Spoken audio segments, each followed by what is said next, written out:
कृष्ण भगवान की जय। एक चंदेरी के राजा, वो तो जनवासी में बैठे भैया पकौड़ी चाय छान, और ये बिना बुलाए कन्हैया पहुंचे तो इनका जनवासा कहाँ मिली। ये गांव के बाहर बहुत बड़ी बगिया थी, केला चारों तरफ और बीच में तालाब और एक काली जी का मंदिर।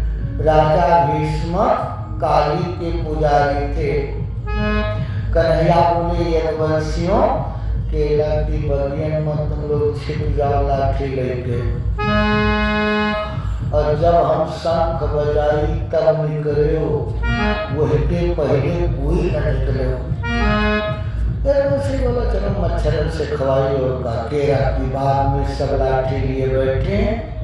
कन्हैया बोले उद्धव, तुम रथ की लगाम पकड़े खड़े रहो, जब शंख बजे रथ लेके चल लेना। कन्हैया अकेले काली जी के मंदिर में गए और मूर्ति के पीछे पीतांबर ओढ़ के छिप गए।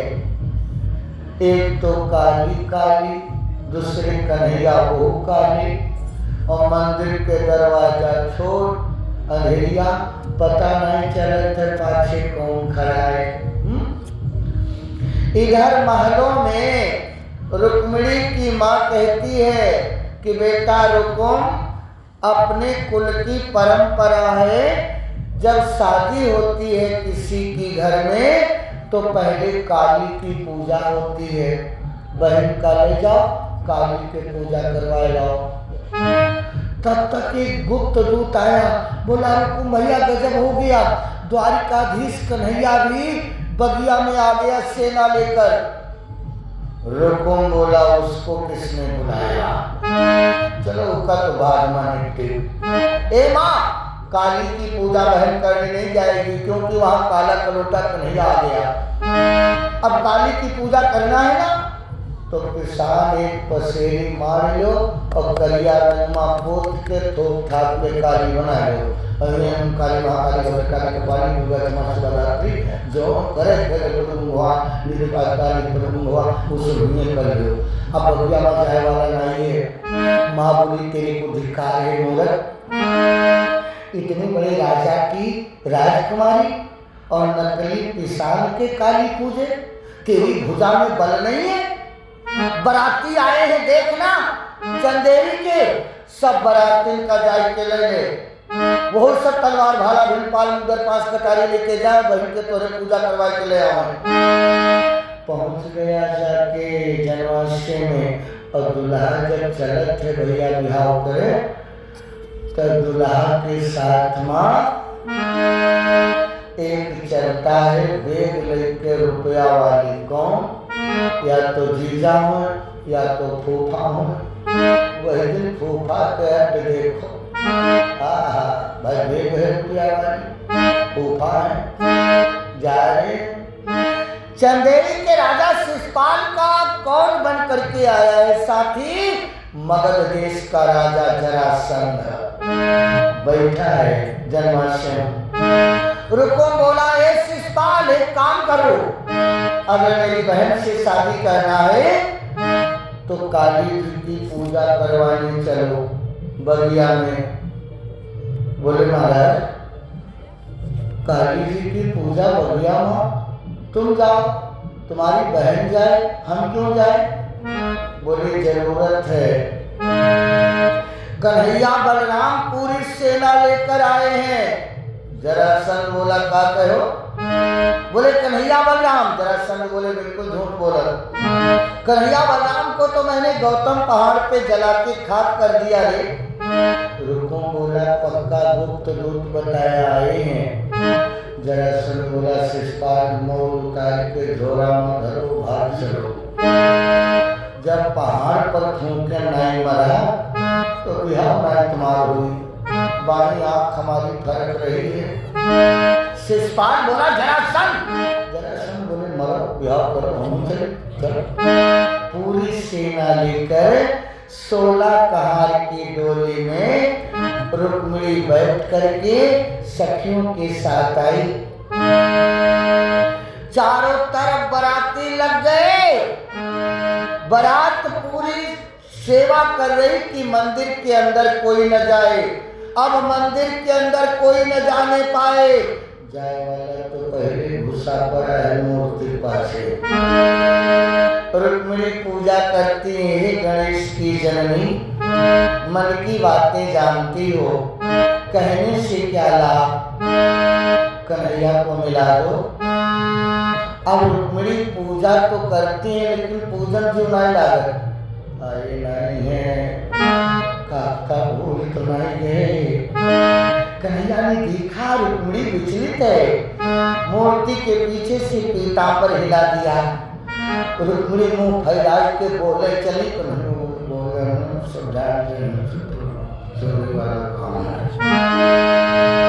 तो रुक्मिणी चुनरिया ओढ़ के भीतर से इशारा करती हैं, कैसे ले चली हो, कैसे सेना चालू करो। बोले धीरज है। कन्हैया ने खिड़की बजाया, योग माया आ गई। कन्हैया बोले योग माया, मंदिर के कंगूरा पर बैठकर तो ऐसी बाजी फुलझड़ियां चलाओ कि जितने बाराती हैं सबकी आंखें बंद हो जाएं।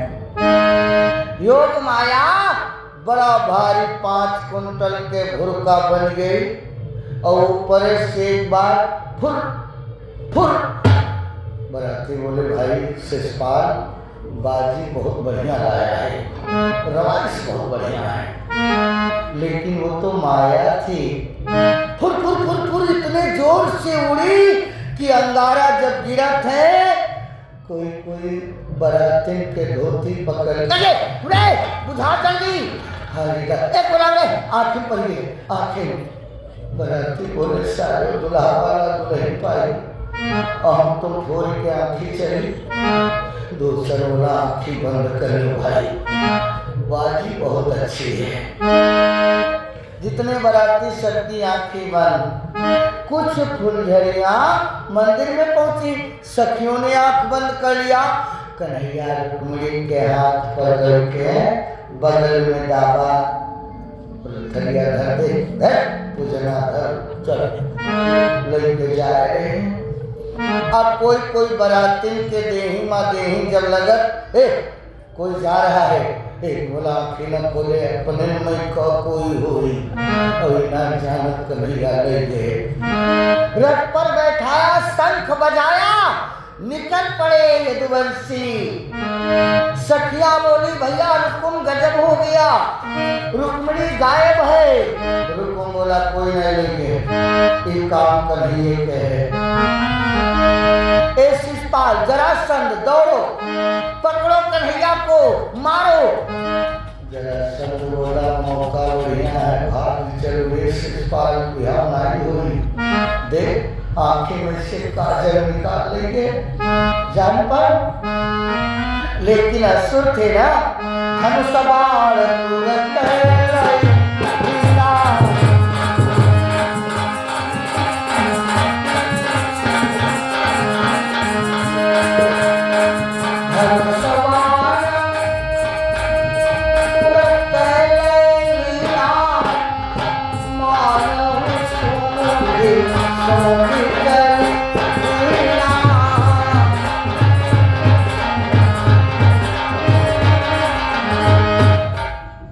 बाण लेकर के वीर बढ़ गए, तलवारें चलने लगी, भाला चलने लगा, लेकिन बलदाऊ के हाथ से सब मारे गए।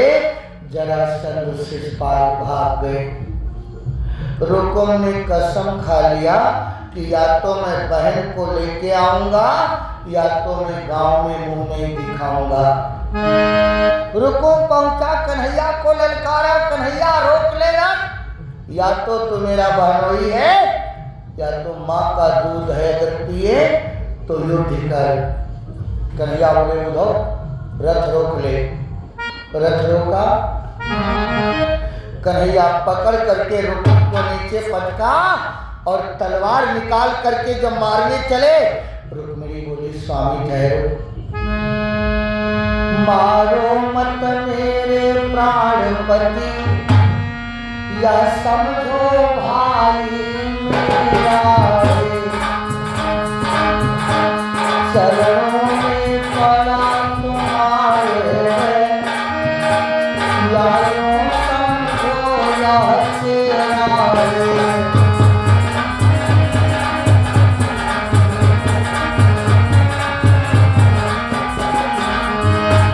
स्वामी ये मेरा भाई है, मैं आंचल फैला के अपने भाई के प्राण मांगती हूँ, पहली बार इसे न मारो वरना समधी के कुल में दाग लग जाएगा।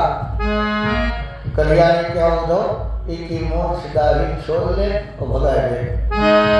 कन्हैया का आदत रहे जी का पकड़त रहे छोड़त रहे उनकी मोक्ष नहीं रखत रहे। जैसे महाभारत में योद्धा मुकुट और कवच कुंडल छीन लेते थे, इस प्रकार रुकुम वहीं रह गया और कन्हैया पहुंच गए द्वारिका। मंडप बना, रुक्मिणी के साथ शादी हुई। अब एक शादी तो हुई गई, दूसरी शादी कहाँ होते? गाँव में। द्वारिका में दो भाई रहे, सत्राजित और प्रसेन। सत्राजित ने सूर्य भगवान को 12 बरस तक जल दिया। सूर्य ने कहा कि जाओ सत्राजित, मैं तुम्हें एक माला देता हूँ, इस माला का नाम है समयंतक मणि। इनकी जब पूजा तुम करियो घर में तो 1 तोला सोना तुमका रोज मिली। सत्राजित ले आया घर में, रोज पूजा करे थे, 1 तोला सोना रोज मिले। एक दिन सत्राजित सोचे थे कि माला पहन के भगवान कृष्ण के दरबार में जाऊं, इतनी कीमती माला आज तक कोई देखे नहीं, सूर्य के समान चमकती है। सत्राजित जब पहुंचा दरबार में तो वहां की प्रजा ने कह दिया, ए सत्राजित, तेरे गले में ये माला अच्छी नहीं लगती, एक काम कर, ये माला कृष्ण को दे दे। सत्राजित सोचते थे कि 12 वर्ष जल हम चढ़ाए और माला इनका दे दी, चुप्पे उठा चला। एक दिन सत्राजित का भाई प्रसेन छोटा वही माला मांग करके अपने दादा से सखाओं के साथ वन में शिकार खेलने गया और वहां एक शेर ने प्रसेन को मारा और वो माला गले से निकलकर शेर के गले में पड़ गई। सत्राजित को विश्वास हो गया कि कन्हैया ने मेरे भाई को मारकर माला छीन लिया। ये कलंक भगवान को लगा था भादों अंधेरी चौथ को। आज भी भादों अंधेरी चौथ को अगर कोई चंद्रमा देख लेता है तो साल में उसे कलंक अवश्य लगेगा, इसलिए नहीं देखना चाहिए। कन्हैया ने कहा, उद्धव मैंने प्रसेन को नहीं मारा, चलो ढूंढे। सत्राजित को लेकर ढूंढा तो वन में शेर के द्वारा खाए हुए अंग प्रसेन के पड़े, लेकिन मणि की माला नहीं मिली। आगे देखा तो शेर मरा पड़ा है। कन्हैया ने आगे देखा तो एक पहाड़ की गुफा है। कन्हैया बोले, हो सकता है माला ले जाने वाला इसी गुफा में हो। अरे गाँव वालों, 15 दिन तक तुम लोग यहीं बैठो, अगर मैं 15 दिन में आ जाऊं तो ठीक, ना आओ तो समझ लेना कन्हैया भी मर गया। प्रिय भक्तों, भगवान कृष्ण 3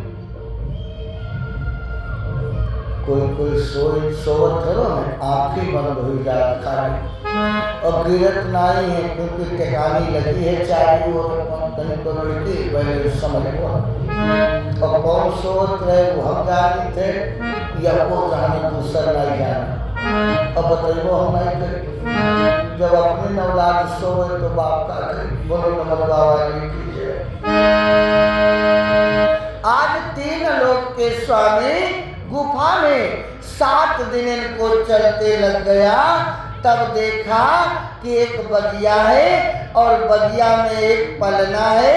पलने के अंदर एक 18 साल की कन्या सोई और उसी पलने में माला बंधी है। कन्हैया बोले बड़ा गहरे में माला है, लेकिन ये माला कैसे मिली?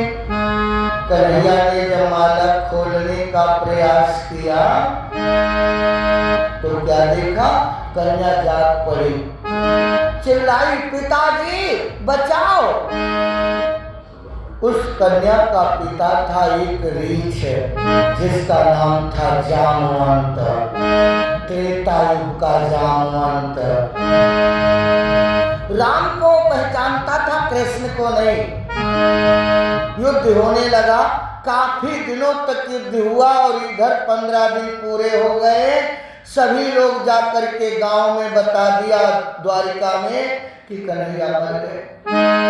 अब रुक्मिणी रोती है, बसदेव देव की रोते, उग्रसेन रोते। तब तक नारद जी आगे बोले चिंता न करो, काहे रो? बोले हमारा कन्हैया गायब हुए। बोले 9 दिन देवी भागवत सुनो, तुम्हारा कन्हैया जी। बोले बाबा सुनाओ। नारद जी देवी भागवत सुनावत है द्वारिका में। और इधर युद्ध होते होते कृष्ण राम बन गए, धनुष बाण ले लिया।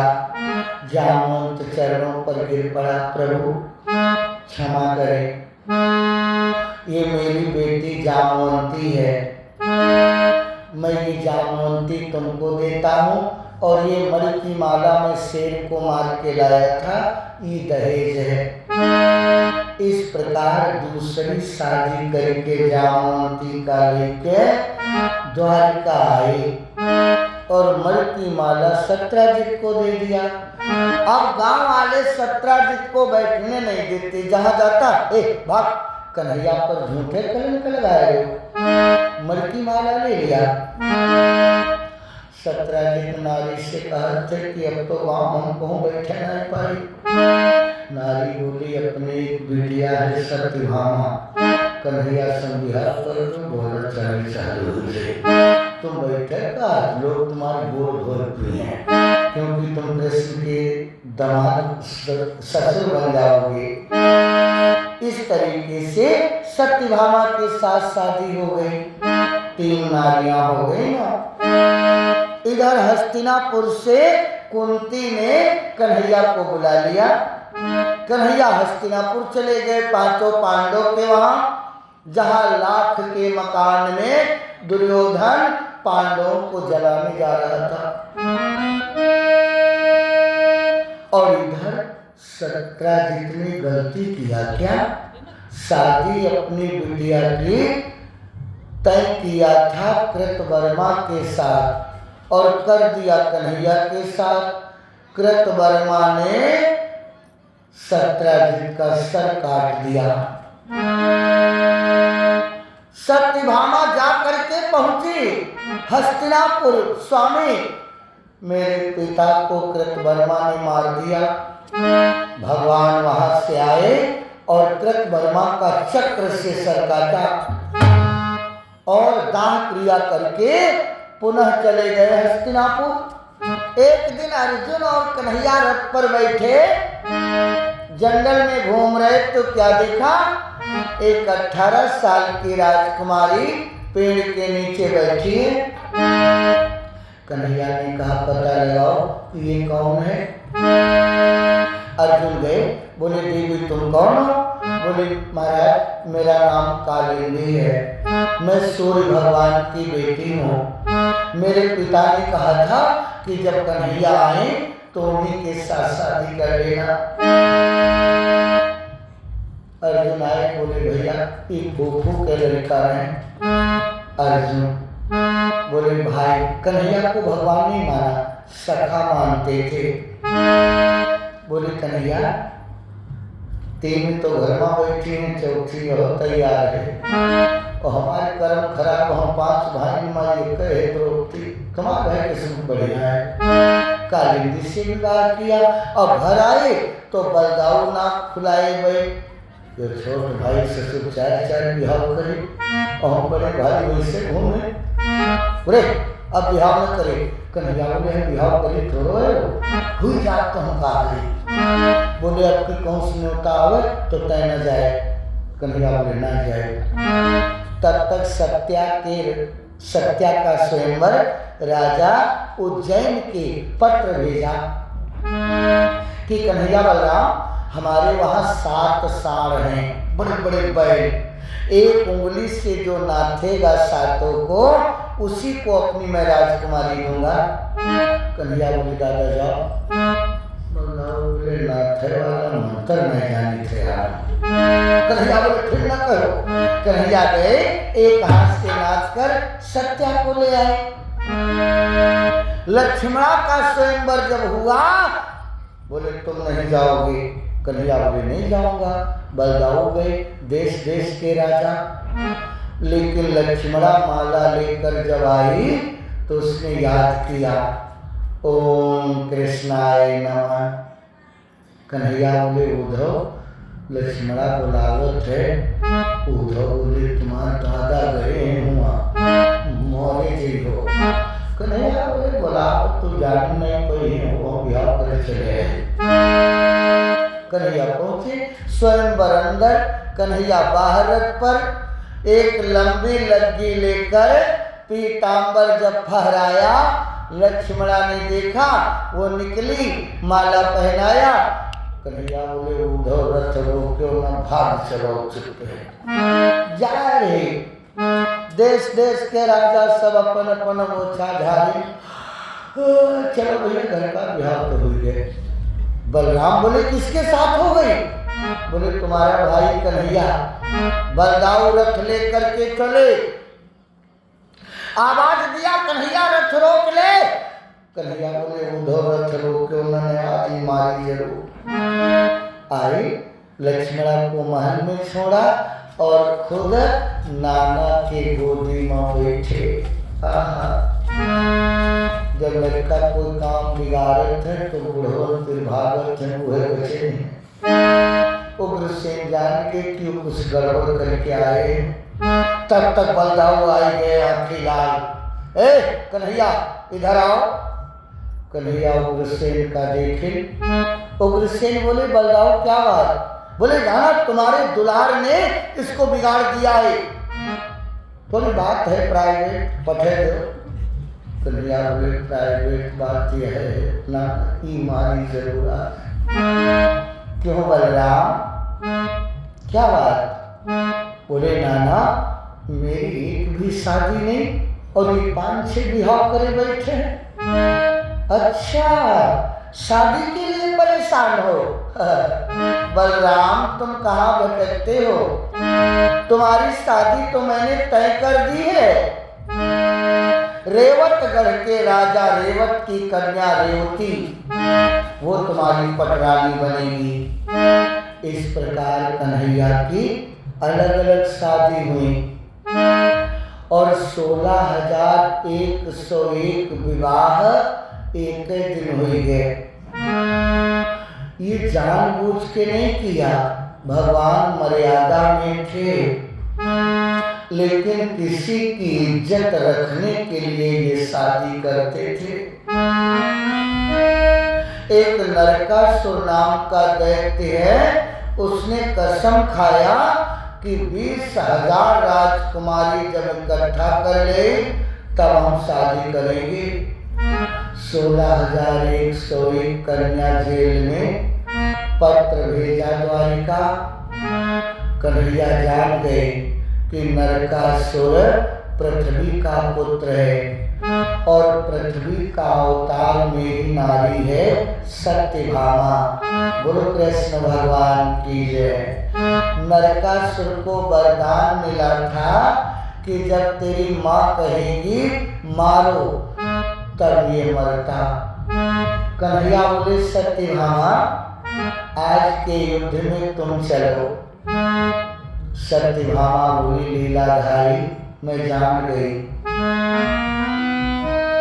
नरकासुर मेरा पुत्र है और तुम मेरे मुंह से कहलवाना चाहते हो कि पुत्र को मारो। मैं नहीं कहूंगी, कोई माँ इतना गिर नहीं सकती है। कन्हैया बोले, तुम कहना मत, मात्र साथ में चलो। सत्यभामा आई, घनघोर युद्ध छिड़ गया। कन्हैया ने कोई अस्त्र नहीं चलाए, यहाँ तक भक्तों कृष्ण के पूरे शरीर पर खून की बूंदें। कोई नारी अपने पति को घायल नहीं देख सकती। सत्यभामा के मुंह से निकल गया, स्वामी मारो। कन्हैया बोले, बस सत्यभामा इतने तो तुम्हारे मुंह से सुने चाहिए। कन्हैया ने उंगली उठाया, बोले चक्र। आ गया, चक्र से सर काट कर 16,101 कन्याओं को निकाला और बोले, देवियों अपना पता बताओ, हम तुम्हें सुरक्षित तुम्हारे घर भेज दें। 16,101 कन्या कहती हैं, प्रभु हम एक राक्षस के द्वारा हरी गई हैं, एक दैत्य ने चुराया है, अब हम लोगों से कोई शादी नहीं करेगा, इसलिए हम आपकी दासी बन के रहेंगी। 16,101 राजकुमारियां जब लेकर आए, बलदाऊ देखत हैं कि का गोवर्धन के परिक्रमाए ये कहा, अरे कन्हैया ये कौन है? कन्हैया बोले, साइड हो जाओ, सब है हो हैं तुम्हारा। बलदाऊ दोनों हाथ मोड़ पकड़ लेने, भगवान बादल फाट डाले। अरे इतनी को कहाँ रखेगा? उग्रसेन बोले, मकान बनवाए दे हो, नाती बढ़िया करे। 16,108 महल बन गए। एक दिन अर्जुन आए, देखा कन्हैया ये 16,108 नए मकान। कन्हैया बोले, माँ सन्मा हमार नारी है। अर्जुन बोले, यार हम 5 भाई माँ एक है और तुम्हारे 16,108 और तुम भाई लागत हो हमार, तो एक अपने मन की नारी हम का रहे हो। कन्हैया बोले, वारे अर्जुन, मन में सोचा कि पुरुष हर वस्तु दे सकता है, नारी नहीं दे सकता, लेकिन ये भाई होकर मांगा है तो मना कैसे करूं? जाओ अर्जुन, जौने कमरा में हम ना हुई वह कमरा के नारी तुम ले जाओ। अर्जुन बोले, तुम यहीं खड़े रहो, बिल्कुल यहीं खड़े रहो। पहला दरवाजा खोला, क्या देखा? रुक्मिणी तेल की मालिश कर रही है प्रभु को। दूसरे में देखा सत्यभामा नहला रही। तीसरे में देखा कालिंदी वस्त्र पहना रही है। अर्जुन सोचा थे, मैं खिड़की तो नहीं लगी दौड़ के पहुंच जाती, अभी दौड़ के कमरा देखकर, लेकिन कहीं बंसा सार, कहीं सो रहे, कहीं खेल रहे, कोई कमरा ऐसा नहीं है जिसमें द्वारिकाधीश होना। अलग एक कमरा देखा, उसमें एक राजकुमारी बैठी है। अर्जुन बोले, यह अकेला है, इसी को ले जाओ। अर्जुन हाथ पकड़ा, रथ पे बैठा, लेकर चले। कन्हैया देखे, बोले, भगवान बहन का ले जा रहा है, ये तो मेरी बहन सुभद्रा है। बोलो कृष्ण भगवान की जय। चलो हाथ पकड़ ले, इसको ले जाए दो। लेकिन दूतों ने बलदाऊ को बता दिया। बलदाऊ हल मूसल लेकर आ गए, रथ पर चढ़ के कन्हैया सामने आ गए। बोले, क्या बात है दादा? बोले, चल आगे चल, आगे चल। अर्जुन के मुंह काट ली, बहन का लिए जा। कन्हैया बोले दादा कहाँ लिया जा, तो इशारा कर दिन भगा ले जा, भगा ले जा, भगा ले जा, ये काम सब हम लोग के हैं। अरे छोड़ो दादा, ले गया तो ले जाने दो, घर की चीज घर में तो रहेगी, जाने दो। बादल पार हो गए, बलदाव बोले तेरी बहुत गलती है। उसी सुभद्रा से अभिमन्यु हुए और अभिमन्यु से राजा परीक्षित और राजा परीक्षित से जन्मेजय। कलयुग में ये राजा परीक्षित और जन्मेजय आ गए। प्रिय भक्तों, ये भगवान कृष्ण का विष्णु पुराण उत्तरार्ध चरित्र है। ये 7वां सर्ग है। रुक्मिणी और कृष्ण सिंहासन पर बैठे थे। रुक्मिणी को बड़ा घमंड, कन्हैया के बगल में गरुड़ बैठे हैं, अर्जुन बैठे हैं, हाथ में चक्र है। एक दिन रुक्मिणी बोली स्वामी इतने अवतार तुम्हारे भये हैं धरती पर 24, लेकिन हमसे सुंदर नारी तुम नहीं पाए हुए हो। कन्हैया सोचे इनका घमंड हुई है। कन्हैया बोले ठीक है, जवाब दूंगा किसी दिन। चक्र बोला महाराज हमरे जैसे औजार नहीं देखे हुए हो, जैसे काट मुड़ काट, देर नहीं लगा सब मुड़ काट दी। कन्हैया जान गए नो घमंड। अर्जुन बोले प्रभु मेरे जैसा गांडीवधारी कोई नहीं है, मेरे तर्कस से निकला बाण ब्रह्मांड का भी अंत कर दे। गरुड़ बोले महाराज हमरे जैसे सवारी नहीं पाए हुए हो, जहाँ बैठा तो कि चल तनके देर में हम पहुँचाएंगे। कन्हैया बोले अर्जुन एक काम हमार करियो। कजरी वन जंगल में एक बूढ़ा बंदर है, नाम है उसका हनुमान। वो त्रेता का मेरा भक्त है। जाओ तुम उससे कह दो कि कृष्ण ने बुलाया है द्वारिका में। अर्जुन पहुंचे, देखा मरैया के सामने बूढ़े हनुमान जी बैठे। अर्जुन बोले हनुमान जी जय श्री राम, द्वारिकाधीश कन्हैया ने आपको बुलाया है।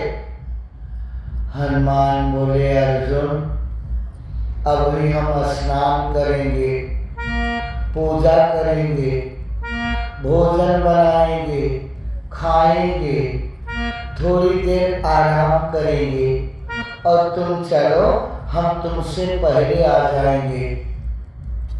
अर्जुन बोला बंदरवा बुढ़ापा के साथ साथ पगलाए गए। यो स्नान करे, पूजा करे, खाना बनाई, खाई, सोई और हमसे पहले